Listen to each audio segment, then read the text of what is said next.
మూడైన నా బ్రతుకు చిగురింపచేసితివి,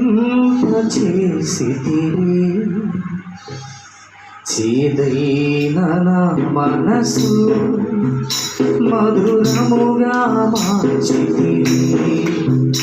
మూడైన నా బ్రతుకు చిగురింపచేసితివి, చేదైన నా మనసు మధురముగా మార్చితివి. విరిగిన మనసును వాడుకొని నీకు సరి ఎవరు, నలిగిన వారిని చేర్చుకొని నీకు సాటి